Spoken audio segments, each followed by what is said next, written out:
பாஸ்டாக்ஸ் நேயர்களுக்கு வணக்கம். இன்றைக்கி நான் யாரை பற்றி பேச போகிறேன்னா திரு மாரி செல்வராஜ் அவர்கள். மாரி செல்வராஜ் அவர்கள் வந்து பார்த்திங்கன்னா ஆரம்பத்தில் தூத்துக்குடி டிஸ்ட்ரிக்ட்லேருந்து வந்த ஒரு அற்புதமான மனிதர். ஸோ அவர் வந்து தன் வாழ்க்கையில் ஏற்பட்ட கஷ்டங்கள், தன் வாழ்க்கையில் சந்தித்த சில விஷயங்களை தான் இன்றைக்கி நிறையா படத்தில் வந்து பிரதிபலிக்கிறார். அப்படி மாரி செல்வராஜ் வந்து திரு ராம் அவர்கிட்ட வந்து உதவி இயக்குனராக இருக்கார். தமிழம்மே அப்படிங்கிற படம். அந்த படத்தில் கூட ஒரு கிளாஸ் ரூமில் ஒரு சீன் வரும். அந்த கிளாஸ் ரூம் சீனில் மாரி செல்வராஜை நம்ம பார்க்கலாம்.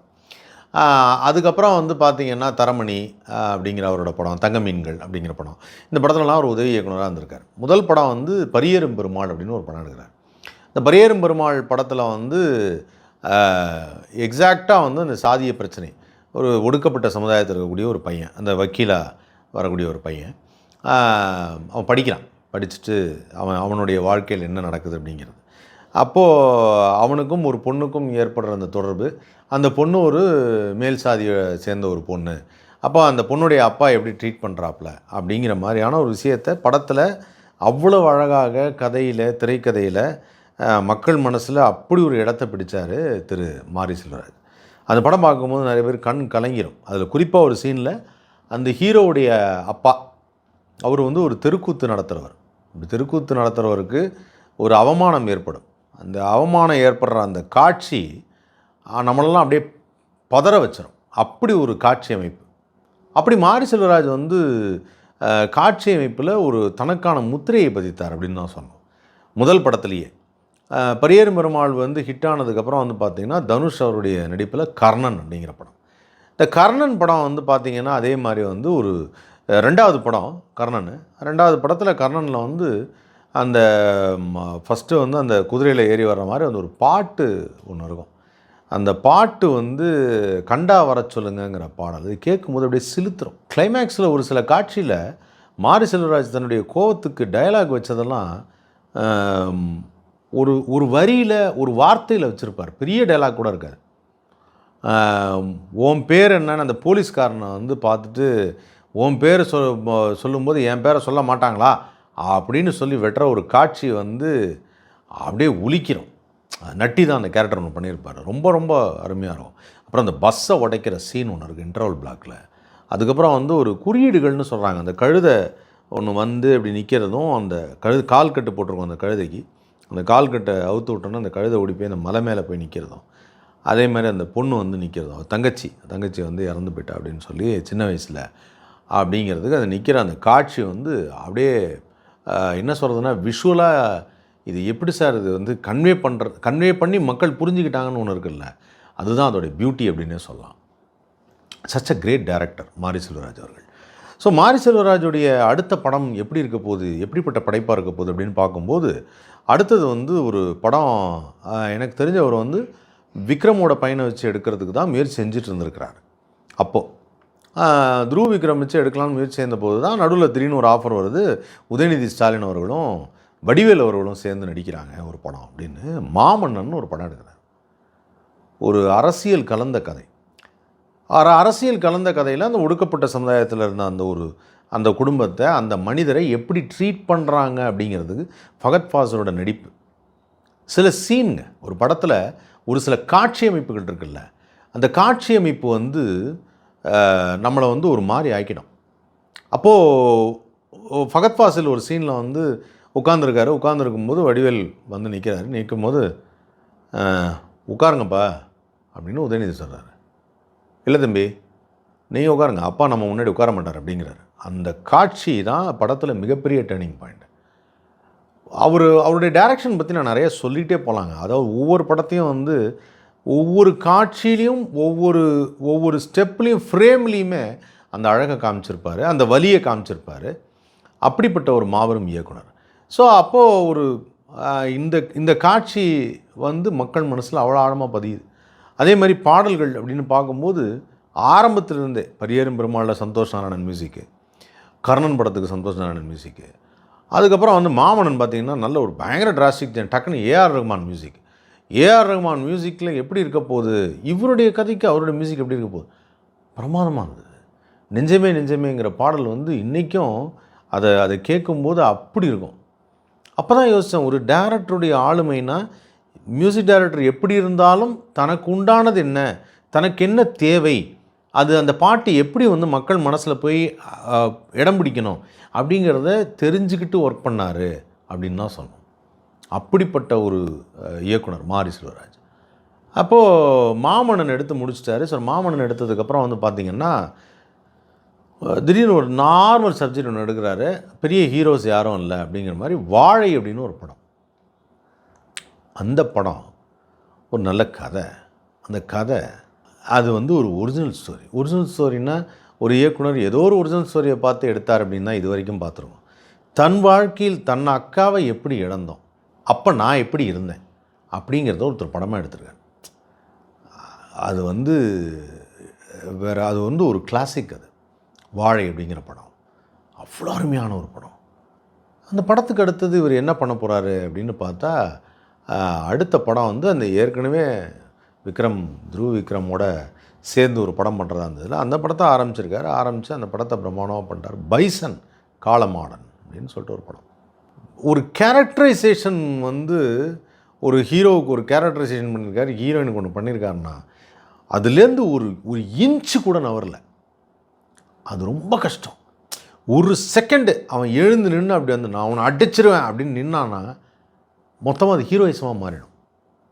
ஆனால் அவன் ஹீரோ, அந்த கதையின் நாயகன், அவனுக்குன்னு ஒரு கேரக்டர் இருக்குது, அவனுக்குன்னு ஒரு நோக்கம் இருக்குது. அந்த நோக்கத்தை கரெக்டாக காமிக்கணும். அதுதான் பைசன். ஒரு டீச்சர் எப்படி இருக்கார், அந்த லாலோட கேரக்டர் எப்படி இருந்தது, இவர் துருவ விக்ரமோட கேரக்டர் எப்படி இருந்தது. ஸோ ஒவ்வொன்றுத்தையும் அவ்வளோ அழகாக பசுபதியோட கேரக்டரு.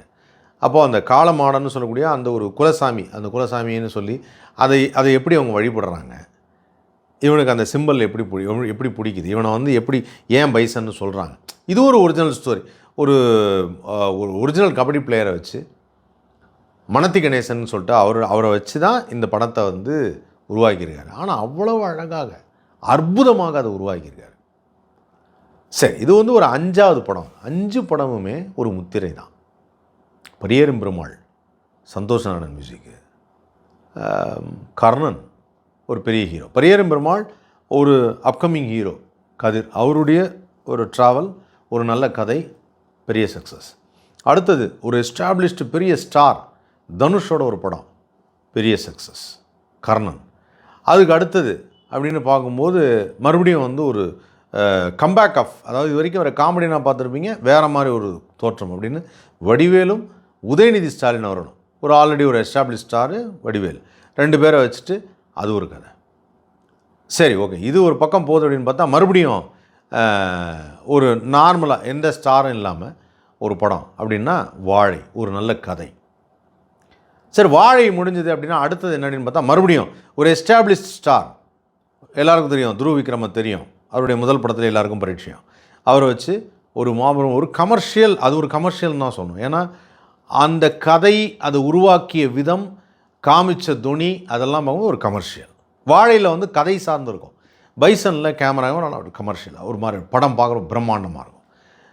இப்போ அடுத்த படம் என்ன பண்ண போகிறார் அப்படின்னு பார்த்தா, கர்ணன் படத்தில் வந்து ஒரு டைலாக் வரும், லால் ஒரு டைலாக் வரும். ஒரு கேள்வி ஒன்று சொல்லுவாங்க, ஏ மஞ்சனத்தி புருஷா அப்படின்னு. அந்த மஞ்சனத்தி அப்படிங்கிற அந்த பேரை வச்சு அடுத்த படம். மியூசிக் டைரக்டர் இசைஞானி இளையராஜா. ரொம்ப ரொம்ப அருமையான காம்பினேஷனுங்க அது. அவர் வந்து என்ன சொல்கிறாருன்னா, ராஜா சாரோட மியூசிக்காக தான் இதை நான் இப்படி வடிவமைச்சிருக்கேன் அப்படின்னே சொல்லியிருக்கார் மாரி செல்வராஜ். எனக்கு இவர்கிட்ட ரொம்ப பிடிச்ச விஷயம் என்னென்னா, இப்போ ஹாலிவுட்டில் நான் பார்க்கும்போது ஸ்டீவன் ஸ்பீல்பர்க் அவர்கள்லாம் ஒரு பிரம்மாண்டமான திரைப்படம் எடுத்துகிட்டு அங்கெல்லாம் அடுத்தது ஒரு சின்ன படம் ஒன்று எடுப்பாங்க, ஒரு கதைக்காக ஒரு படம் எடுப்பாங்க, அப்புறம் மறுபடியும் ஒரு பிரம்மாண்டமான திரைப்படம் எடுப்பாங்க, மறுபடியும் ஒரு சின்ன படம் 2-3 எடுப்பாங்க, ஒரு வெப் சீரிஸ் பண்ணுவாங்க. ஸோ அந்த டைரக்ஷனுங்கிறத எல்லா வகையிலையும் ஒரு வெப் சீரிஸை தன்னோட கதையை சொல்லி பார்க்குறாங்க, ஒரு ஃபிலிமில் சொல்லி பார்க்குறாங்க, லார்ஜர் தென் லைஃப்பில் சொல்கிறாங்க, நார்மல் லைஃப் ஸ்டைலில் ஒரிஜினல் நடந்தது சொல்கிறாங்க. இப்படி டிஃப்ரெண்ட் ஒரு அப்ரோச் இருக்கும், ஒரு பெர்செப்ஷன் இருக்கும். அது மாதிரி மாரி செல்வராஜ் வந்து முதல் படம் நார்மலான ஒரு கதை, 2வது படம் பெரிய ஹீரோயிசம், மறுபடியும் ஒரு நார்மலான கதை வந்திருக்கணும். அதுபோல் மறுபடியும் ஒரு பெரிய ஸ்டாரோட ஒரு படம், மறுபடியும் அடுத்த படம் வந்து ஒரு ரொம்ப நார்மலான ஒரு கதை, ஒரு பெரிய ஸ்டார்லாம் கிடையாது, ஒரு அப்படியே ஜென்ரலாக ஒரு அருமையான ஒரு மனதை வருடிட்டு போகிற மாதிரி, மனசில் ஒரு தாக்கத்தை ஏற்படுத்துகிற மாதிரி ஒரு கதை. மறுபடியும் பார்த்தீங்கன்னா ஒரு நல்ல ஒரு பிரம்மாண்டமான ஒரு படம் பைசன் அப்படிங்கிற ஒரு படம். இப்போ அதுக்கு அடுத்தது பார்த்தீங்கன்னா ஒரு நல்ல கதை, யார் ஹீரோ என்ன எதுன்னு தெரியாது. ஆனால் ஒரு எவ்வளோ பெரிய சக்ஸஸ் பாருங்கள் ஒரு இயக்குனருக்கு. அந்த டைட்டில் போடுறாரு, ஒரு கிட்டார் இருக்குது, அந்த கிட்டாரில் ஒரு பொண்ணு இங்கேருந்து நடந்து போகிறது இருக்குது, அங்கே 2 பொண்ணுங்க பார்த்துக்கிற மாதிரி இருக்குது. இடது பக்கம் இளையராஜா இருக்கார், வலது பக்கம் வந்து மாரி செல்வராஜ் இருக்கார். அப்படி ஒரு போஸ்ட்ரு. இந்த போஸ்டரை பார்க்குறப்பே அவ்வளோ ஒரு எல்லாருக்கும் வந்து இப்போது எவ்வளோ பேர் வந்து படம் பார்க்குறப்ப சொல்லுவாங்க, sir what is a selling point sir, நம்ம தேட்டருக்கு எதுக்காக போகணும், யார் அந்த ஸ்டார் என்ன நடிச்சிருக்காங்க. ஆனால் ஒரு இயக்குனருடைய ஆளுமை பாருங்கள், அப்புறம் இசையோடைய ஆளுமை ரெண்டுமே இருக்குது இப்போ இந்த படத்தில். அப்போது அந்த கதை என்ன அப்படிங்கிறத இப்போ தெரிஞ்சுக்கிறதுக்காக தேட்டர் போகிறாங்க. அதான் மஞ்சனத்தி. கண்டிப்பாக இந்த படத்தை ரொம்ப சீக்கிரமாக அவர் எடுத்துருவார். ராஜா சார் அவருடைய பாடல்கள் மீண்டும் ஒரு முத்திரையை பதிக்கும் அப்படிங்கிறதுல எந்த விதமான டவுட்டும் கிடையாது. ஏன்னா ஒரு முறை ராஜா சாரை வந்து நேர்காணல் காணும்போது அவர் சொன்னார், புதிய பல சிச்சுவேஷனை தரும்போது தான் எனக்கும் அதில் ஏதாவது புதுசாக பண்ணணுன்னு தோணும். அவர் இப்பவும் சொல்கிறேன், ராஜா சார் அவர்கிட்டேருந்து நம்ம கற்றுக்க வேண்டிய விஷயம் என்னென்னா என்றும் இளமை. கண்டிப்பாக. ஏன்னா இந்த மஞ்சனத்தி படத்தில் நம் மனதை வருடக்கூடிய பாடல்கள் இருக்கும்னு நினைக்கிறேன். பட் அந்த கிட்டாரை போட்டப்போ அந்த கிட்டாருக்கும் ராஜா சாருக்கும் உள்ள சம்பந்தம், அவர் ஒரு கோல்டு மெடலிஸ்ட் கிட்டாரில். மாரி செல்வராஜும் கிட்டாரும் அது கொஞ்சம் டிஃப்ரெண்ட்டாக, அவர் தூத்துக்குடி வேறு ஒரு சமுதாயத்தை பற்றி எடுக்கக்கூடிய படம், ஒரு வலியோடு இருக்கக்கூடிய ஒரு படம் அப்படின்னா அந்த கிட்டார் எப்படி வரும், ஏன் இந்த கிட்டார் வந்தது, இதெல்லாம் தான் இப்போ கேள்வி. ஸோ அதில் வந்து ஒரு அந்த மஞ்சனத்திங்கிறதுல அந்த இங்கு அப்படிங்கிற அந்த வார்த்தையிலையும் இத்துங்கிற வார்த்தையிலையும் அந்த நல்ல சிவப்பு நிற பொட்டு ரொம்ப அழகாக இருந்தது. அந்த போஸ்டர் டிசைனே ரொம்ப அழகாக இருந்தது. ஸோ கண்டிப்பாக மாபெரும் ஒரு எதிர்பார்ப்பை க்ரியேட் பண்ணணும்னு நினைக்கிறேன் மஞ்சனத்தி. இந்த படத்தை பற்றியும், இந்த படத்தில் என்ன மாதிரி கதைகள், எப்படி ஷூட் போகுது, எப்படி ராஜா சார் மியூசிக் பண்ணுறாங்க அப்படிங்கிறதையும் வரும் காலகட்டங்களில் ஒன்று ஒன்றா நமக்கு தெரியும் போது அதை பற்றி நிறையா பேசுவோம்.